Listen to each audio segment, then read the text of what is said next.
everyone, and welcome. Okay, now I'm going to share my screen. Are you ready for this book? It's called Mr. Tempkin Climbs a Tree. It's a really fun one. And today is Earth Day, so it's even more exciting to read a book about a tree while we're celebrating the world. So this is by Cary Fagen, illustrations by Carles Arbat, and it is published by Carben. Very exciting.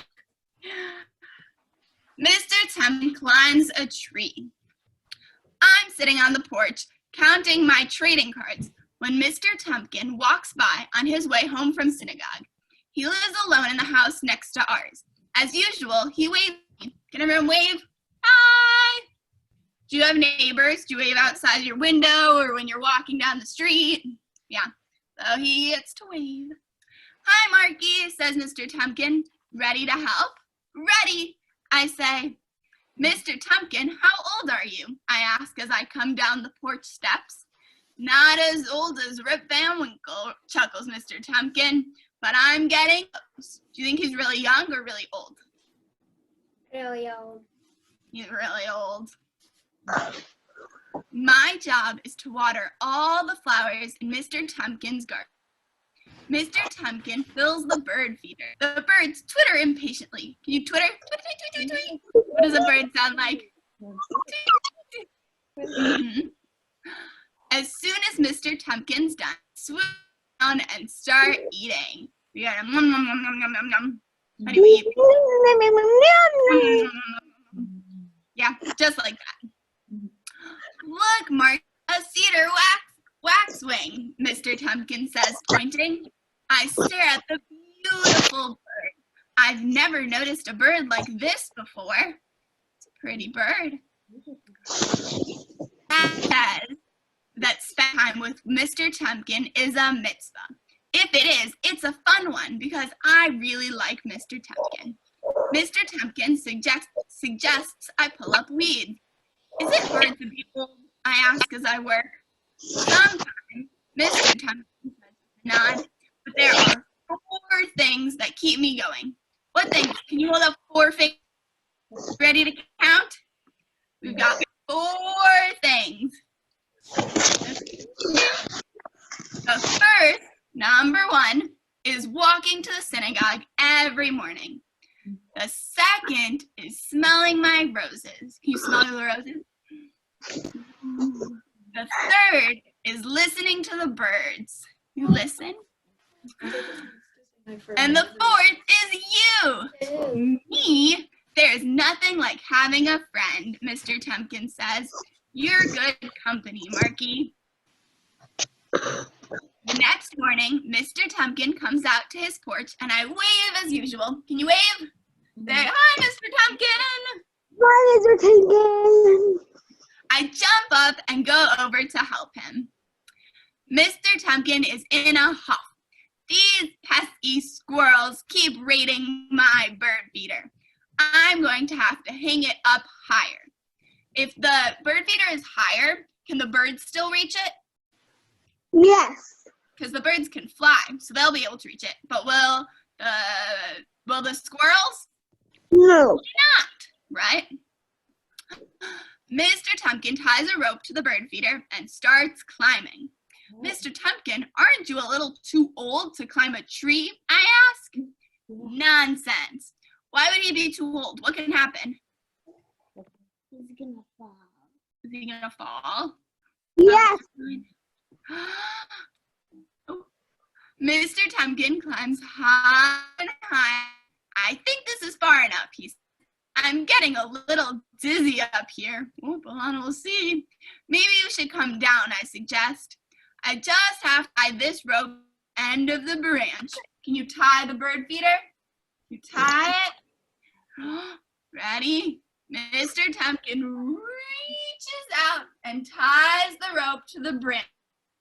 But suddenly, he loses his balance. Mr. Tempkin falls through the branches and leaves. He lands. Can we hear that sound like when he falls? No. Uh-huh. Do you think he's happy or is he going to be sad? Sad. He's going to be sad. It probably hurts. I've run over. Are you okay, Tempkin? I'm fine, Marky, except for my ankle. I don't think I can stand up. Don't move, Mr. Tempkin, I say. I'll be right back. What's he going to do? What's he going to do? Where should he go? Maybe the doctor? Probably go to the doctor, find some help, yeah. I run into my house. Mr. Tempkin fell out of his tree, I tell Mom. She calls for an ambulance on her cell phone as she hurries outside. What's an ambulance? A special truck that works that brings people from where they are to the hospital. Exactly. And what does it sound like? Does it go wee wee? Yes. Yeah.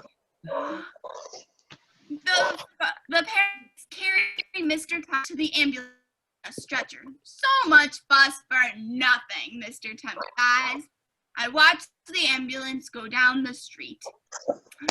All day, I wait for Mr. Tempkin to come back. I eat my lunch on the porch. I read books. I watch the birds. Finally, a taxi pulls up in front of Mr. Tempkin's house. The driver takes the wheelchair out of the tree. He helps Mr. Tempkin get out of the car and into the wheelchair. There's a brand new bandage on Mr. Tempkin's. What does he have? What is this? A cast. As a cast. Don't worry, Mark. It's just as he said. I need bandage on for 2 weeks so it'll heal properly. I breathe a sigh of relief. Can you breathe? I'm glad nothing was broken. Me too. Climbing trees is not for old men. And I guess just a foolish old man, he says. No, you're not, I blurt out. When I'm old, I'm gonna climb trees too. Mr. Tempkin laughs. What time is it? Mr. Tempkin asks, looking at. Can you check your watch? What time is it? We can make it synagogue for the afternoon service. See you later, Marky. I watch as Mr. Tempkin pushes himself in the wheelchair, along in his wheelchair. But he only gets a few feet before he slows to a stop. I guess I'm not strong enough, he says. What should Marky do? Help. Help him by pushing his wheelchair? Maybe I can push you, I offer. Mr. Tempkin's eyebrows go up. Better ask your parents. My mom says that helping Mr. Tempkin would make me a mensch. I get behind the wheelchair and grab the handles. Mr. Tempkin grasps the big wheel. Together, we move along the sidewalk. Teamwork, cries Mr. Tempkin. How is Marky being a mensch? By pushing his wheelchair. Last, we get to the synagogue. Isaac Tempkin, says the rabbi as we enter. What happened to you? And hello, Marky. Nice to see you. I fell out of a tree, says Mr. Tempkin. Isn't it nice that my friend Marky helped me get to synagogue today? The rabbi smiles. He gives me a kippah to put on my head. The service begins. How do you put on a kippah? Can you put your kippah on? Ready? Kippah.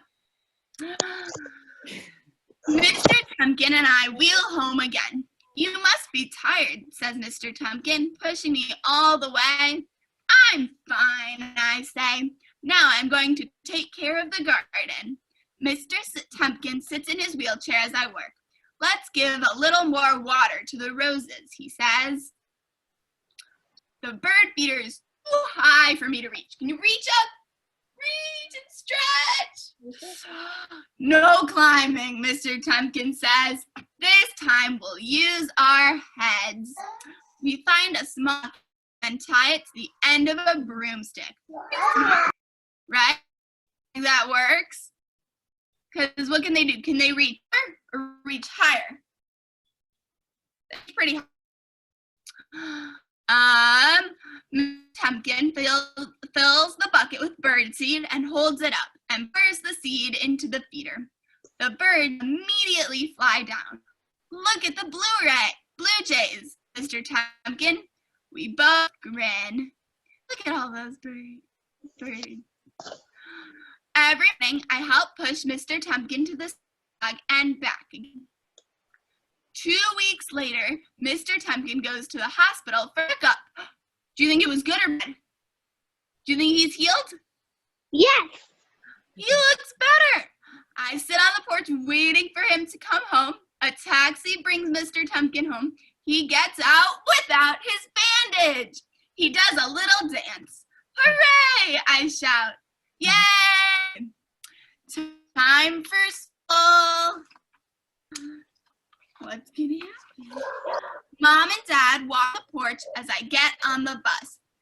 Mr. Tempkin comes outside. Now it's my to wait for you, he says with a wink. As I climb on the school, I can hear the birds singing. Mr. Tempkin is right. There's nothing like having a friend. Can you give a big hug to someone near you? Because you need to have friends. A big hug.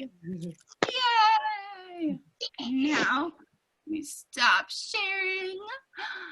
I hope you all enjoyed that story and go out maybe tomorrow on a nice day and appreciate the world that we have.